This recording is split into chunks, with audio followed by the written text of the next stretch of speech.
I just got done watching the first court appearances for 4 of the killers of Julio Foolio, government named Charles Jones. The 5th one is still on the run. I read in a comment that Davion Murphy is really actually dead, killed by the ops, but I don't know how true that is, so I can't really speak on it because I looked up his name and there's nothing on it. I'm not in the streets, so I wouldn't know. But Rashad, his brother, which is Rashad Murphy, he's in Duval right now. He has to get extradited from Duval to Hillsborough, and his next court appearance is in September. And then girlfriend and boyfriend, 21-year-olds, Isaiah Chance and Alicia Andrews, they were all in court. Same with 18-year-old Sean Gaithright. Supposedly, from what the articles say, Sean Gaithright and then the brothers Rashad and Davion Murphy were the ones that actually gunned down Julio Foolio and almost killed 3 other people. And from what I understand, the boyfriend and girlfriend, Isaiah Chance and Alicia Andrews, they were the ones that were pretty much tracking Julio Foolio's movements, and they were the ones that called the hitters up to kill him. Which I find it really sad. I mean, I don't know. I know Julio Foolio isn't a saint, don't get me wrong. I totally understand that. I don't know if he's killed anybody. I don't know what crimes he's done. I don't know anything about him other than that he's in a gang. And my opinion, anybody that's in a gang is doing dirt. So he must have done somebody wrong to make these 5 people want to kill him. You know? I don't know if it was their call. I don't know if somebody went and higher up in the gang went along and told them to do it. I don't know. I'm not in that life, but I just find it sad because 2 21-year-olds, an 18-year-old, the other one, Davion Murphy, he's 27, I believe, and then Rashad, which is in jail right now, is 30. They're all young, and they're all gonna go away for life.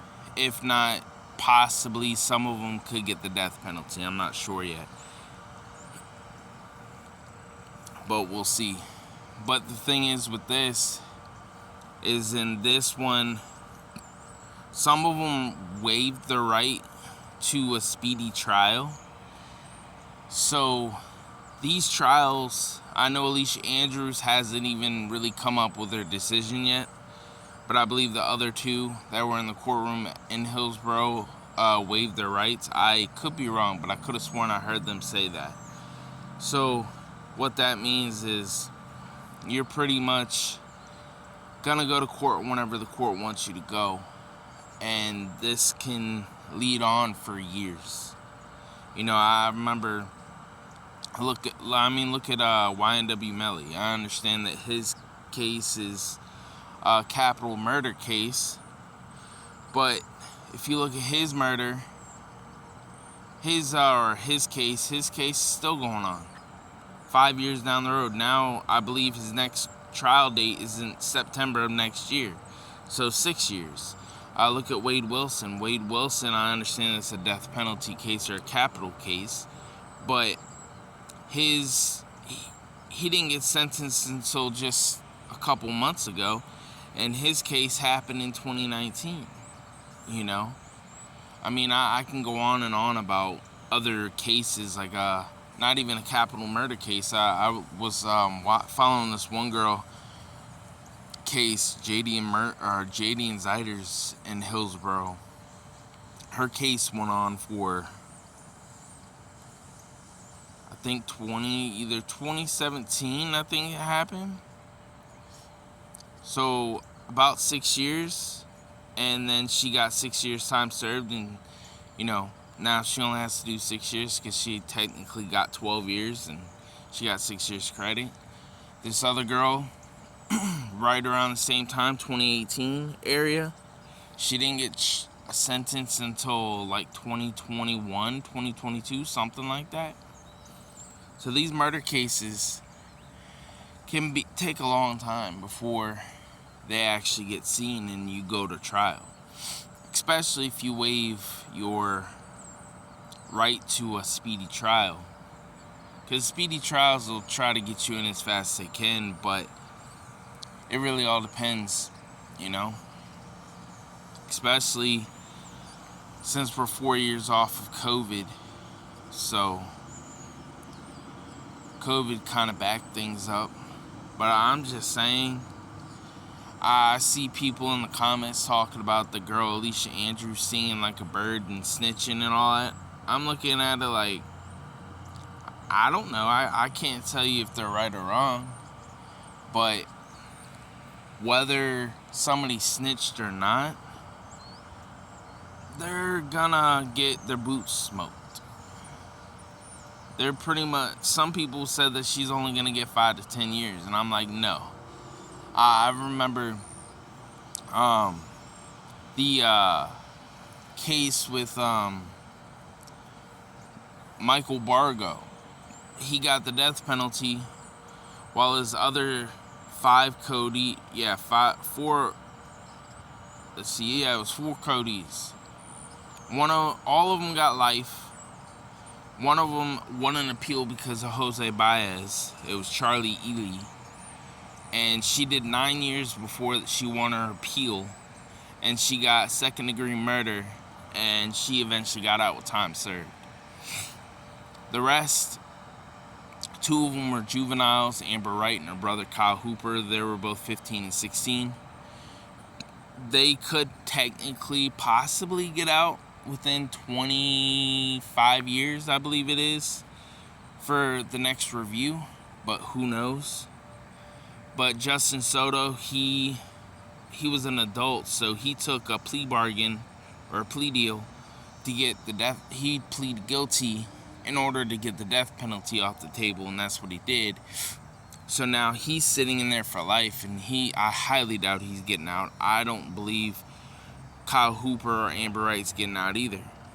And Amber Wright, she was the one that lured Seth Jackson over there.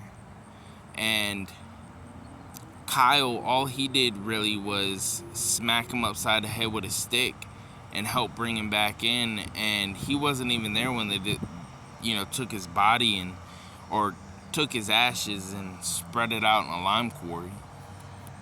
There's plenty of instances where you can be in a case and you can pretty much get your boots smoked. I mean, look at Ryan Holley.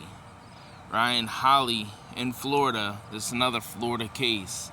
He, from what I remember off the top of my head, he had nothing to do with the case. They were pretty much partying at his house, and a friend of his came up and asked for his car keys and his car to borrow his car. And mind you, he was drunk. He said okay, and he overheard him and like 2 or 3 other people saying that they were going to go rob this girl that they knew. And he didn't really think anything of it. He didn't think it was true. He went back to bed. Next morning, he's calling them, asking them where the car is, and they're like, oh, we're over here at the girl's house waiting for the parents to leave so we can do what we need to do. He didn't think anything of it. And then next time that they see him, the person driving Ryan Holley's car is driving through a fence into the yard, and then the cops get called because they're bashing, not Ryan, but supposedly from what Ryan said is that the other people that robbed the place tried to bust open the safe. A neighbor called the cops, and come to find out those 3 people murdered this woman that they robbed. And Ryan Holley, yeah, he's out now, but he was getting a life sentence. And then eventually he got like 40 years and eventually got out, or 20 or 40 years, I forget exactly the time, but he did get out. And I'm looking at it like, you don't really have to be a technically a part of the crime in order to get charged and get your boots smoked.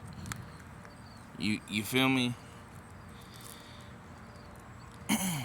It's crazy how it works, but you can easily sit there and know about a crime and you can get in trouble. Alright, look at Ethan Fussell. Ethan Fussell died. He was murdered by Talon Page and Adani, I can't think of his name, Adani something. And then, I don't remember the two girlfriends' names, but the two girlfriends, they didn't murder him, but the two boyfriends did. They murdered Ethan Fussell, and then the girlfriends are getting charged with accessory after the fact and can get up to 40 years in prison. Yeah, they technically had more to do with it because from what I understand, they technically helped, clean up the crime and do things to pretty much cover up what happened. But they weren't there when the actual beating and then killing actually happened. But they're still getting in trouble because they haven't sat there and snitched on their boyfriends yet. And they're gonna get their boots smoked too if they don't do anything, which I don't condone snitching, but if they don't do anything, that's what's gonna happen. And they're all young, they're all in their 20s. It's nuts how this stuff happens. But I look at it like whether or not Julio Foolio deserved what he got is up for interpretation. I find it super sad because a young guy celebrating his 26th birthday dies, and then you get people in their 18, 21, 30, and 27 in their life because they decided to cap somebody and kill him. I guess the saying goes is if you live by the sword, you'll die by the sword. Let me know in the comments below what you guys think.